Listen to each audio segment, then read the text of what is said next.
Welcome back खवातीन आज़ाद। अब हम बात करेंगे तिब्बत में माउंट एवरेस्ट के मशरकी रुख के करीब शदीद बर्फबारी तूफान के बायस सैकड़ों कोहपैमा फंस गए, जिन्हें कई घंटों की मुशक्कत के बाद रेस्क्यू टीमों ने बाहिफाजत निकाल लिया। चीनी सरकारी मीडिया के मुताबिक गैर मामूली बर्फबारी और बारिशों ने हिमालयाई सिलसिले में तबाही मचा दी थी, जिसके बायस दर्जनों टीमें फंस गई। और ये वाकया एक बार फिर हमें याद दिलाता है कि फितरत के सामने इंसान कितना बेबस हो सकता है। और अब इस मौजू पर मजीद बात करने के लिए हमारे साथ एक मशहूर मारूफ को पैमा मौजूद है, और इसके अलावा वो मैराथन रनर भी हैं, माउंटेनियर भी हैं, ट्रैकर भी हैं। आप जो कुछ कह सकते हैं उनको कह लें। इसके साथ साथ वो लॉयर भी हैं शायद, है ना? हाँ, बैरिस्टर हैं, कॉर्पोरेट लॉयर कर भी रहे हैं। थैंक यू सो मच जी। हमें ज्वाइन कर चुके हैं बैरिस्टर अहमद उजैर साहब, बहुत शुक्रिया आपके वक्त के लिए।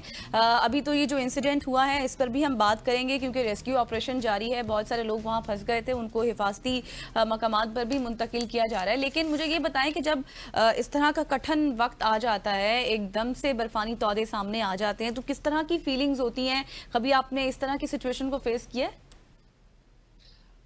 अल्लाह ना करे कि किसी को इस तरह का किसी इस तरह की सिचुएशन फेस करनी पड़े, बट यस बिल्कुल की है। और माउंटेन की लाइफ ही ऐसी है कि अगर आपको बुरा मौसम ना मिले तो वो माउंटेन नहीं है। इतनी एल्टीट्यूड पे इतना, और माउंटेन का अपना वेदर सिस्टम होता है। तो चाहे 1000 मीटर या 2000 मीटर के फासले पे बिल्कुल धूप होगी, बिल्कुल नॉर्मल टेम्परेचर होगा, लेकिन आप सामने पहाड़ पे देख रहे होंगे तो बादल होंगे, मौसम हवा तेज चल रही होगी। तो जो आइस फॉल्स हैं और इस तरह का जो मौसम है, ये एक पहाड़ का के लिए बिल्कुल नॉर्मल है। तो मैं नहीं कहूंगा कि ये कोई अनयूजुअल सर्कमस्टांसेस हैं। ऑब्वियसली लोग फंसे हैं, उनको रेस्क्यू किया गया है, बट मैं इस चीज को बिल्कुल भी इजी नहीं समझना चाहता या समझाना चाहता कि माउंटेन लाइफ कोई बहुत इजी है, या माउंटेन पे बहुत अच्छा टेम्परेचर हर टाइम होता है और बहुत अच्छी हवा चल रही होती है।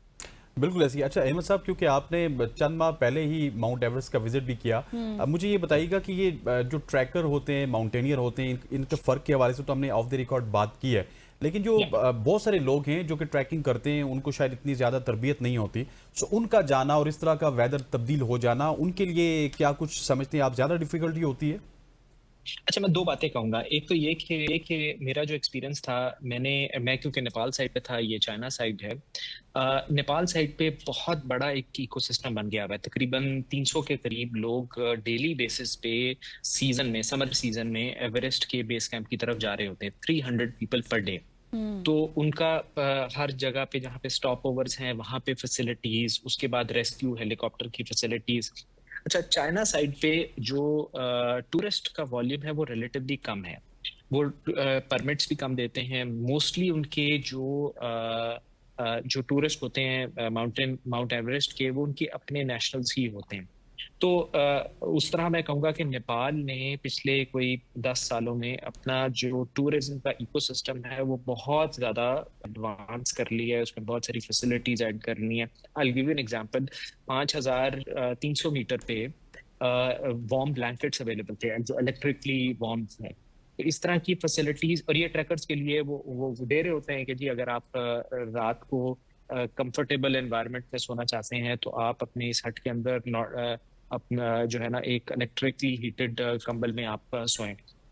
दूसरी बात मैं आपको ये बताना चाहूंगा कि जो ये इंडस्ट्री है, ऑब्वियसली इसमें लर्निंग कर्व है, और मैं ये फील करता हूँ कि बहुत सारे लोग जो टूर ऑपरेटर्स भी हैं वो कई दफा सही गाइड नहीं करते। यानी कि जो आपको अपने कपड़े किस तरह के लेके जाने हैं, उसमें आपको आपकी फिटनेस कितनी होनी चाहिए। मसलन पाकिस्तान में एक ट्रैक है काफी मशहूर, उसका नाम है स्नो लेक। वो मैंने आज से कुछ 6-7 साल पहले किया। तो हम हमारे ट्रैक से एक दिन पीछे जो ट्रैकर्स आ रहे थे, उनमें एक डेथ हुई। वो यंग यंग बंदा था, he must be in his 30s, early 30s। और उसको एल्टीट्यूड सिकनेस हुई। वो बजाय इसके कि उसको वापस भेजा जाता, उसने इंसिस्ट किया, और टूर ऑपरेटर ने, ट्रैकर उसका जो गाइड था, उसने कुछ ज्यादा उस पर नहीं किया इंसिस्ट। तो वो उसको उसी बीमारी के साथ, एल्टीट्यूड सिकनेस के साथ वो आगे चलता गया। तो इस तरह की अवेयरनेस मुझे लगता है कि क्योंकि at the end of the day एक टूर ऑपरेटर जो है वो कमर्शियली माइंडेड होता है, ये हमें एज ट्रैकर्स माउंटेनियर्स हमारे ऊपर है कि हम अपनी रिसर्च करें, हम देखें कि हमारे पास सारा इक्विपमेंट गियर फैसिलिटीज अवेलेबल हैं। जैसे कि एवरेस्ट पे मैं इस दफा जब गया तो मैंने इंश्योरेंस ली हुई थी, और वो इंश्योरेंस का मुझे फायदा ये हुआ कि मुझे I had to be rescued क्योंकि मुझे निमोनिया हो गया था कैंप 3 पे।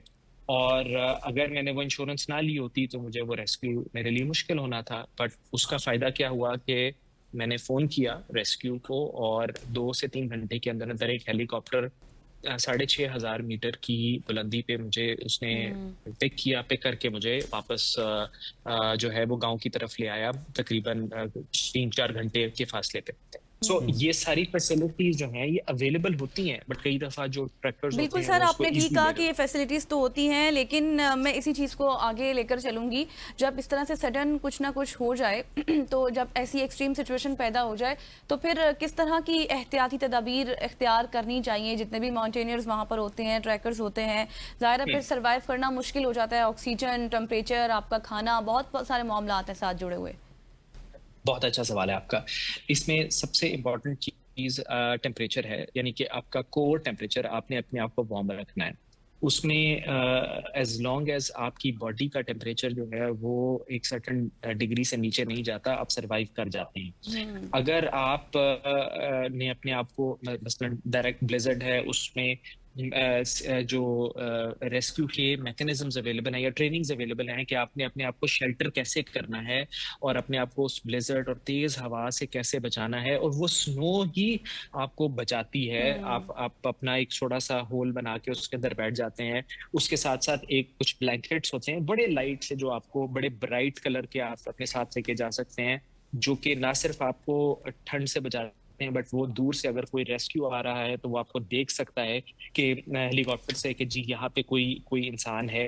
तो इस तरह की फैसिलिटीज और इक्विपमेंट अवेलेबल है, बट हमारे ऊपर क्या है कि हमने अपना टेम्परेचर, बॉडी का टेम्परेचर जो है ना वो कम नहीं होने देते। बिल्कुल ऐसी है, हमने बॉडी का टेम्परेचर कम नहीं होने। अच्छा सर, लास्टली मुझे ये भी बताइएगा कि जिस तरह हम ऑफ द रिकॉर्ड बात कर रहे थे कि you are a corporate lawyer, तो हम जब सूट्स देखते हैं या हार्वी स्पेक्टर को देखते हैं तो हम तो कहते हैं यार कि हर शख्स को कॉर्पोरेट लॉयर होना चाहिए, लेकिन आपने इस फील्ड का इंतखाब कब से किया और ये आपकी मेरा ख्याल है कि हॉबी से ज्यादा एक शनाख्त बनती चली जा रही है? जी बिल्कुल। तो मैं 2009 में मैंने बार एट लॉ किया था लिंकन जेन से, और उसके बाद फिर मैं पाकिस्तान वापस आया। 2012 से मैं कॉर्पोरेट लॉ प्रैक्टिस कर रहा हूँ, और बहुत इंटरेस्टिंग डेवलपमेंट है इस इंडस्ट्री में भी कोविड की वजह से। तो पहले बहुत सारा सिचुएशंस में ये होता था कि लोग इसको समझते थे कि ये कोई जो है ना वो सिर्फ कंपनीज के लिए है, बट अब कंप्लायंस और लीगल इंडस्ट्री ऐसे ऐसे इवॉल्व होती जा रही है कि आपको प्रॉब्लम आने से पहले उसको आइडेंटिफाई करना है, और अगर आप छोटे बिजनेस भी हैं तो आपको एक पहले से पता। और उसकी एक सबसे बड़ी एग्जांपल जो हम सब अपने एक फेस करते हैं वो टैक्स है। वो जब टैक्स का नोटिस आ जाता है तो then it is too late. हम क्या चाहते हैं कि आप टैक्स की कंप्लायंस पहले से करें, अंडरस्टैंड करें कि आपकी लीगल रिक्वायरमेंट्स क्या हैं। तो वो ये मेरा काम है, मैं कंपनीज की एक्विजिशंस और इस तरह के काम करता हूँ। सही हो गया। Thank you so much barrister Ahmed Uzair साहब हमारे साथ मौजूद थे, और कॉम्प्रहेंसिव हम डिस्कशन जो कुछ भी सूरत हाल इस वक्त माउंट एवरेस्ट पर हुई उस रिलेटेड भी और हो सकती है उस रिलेटेड भी क्या कुछ एहतियाती तदाबीर होनी चाहिए। यहाँ पर लेंगे एक शॉर्ट सी ब्रेक, वापस आएंगे। Stay with us.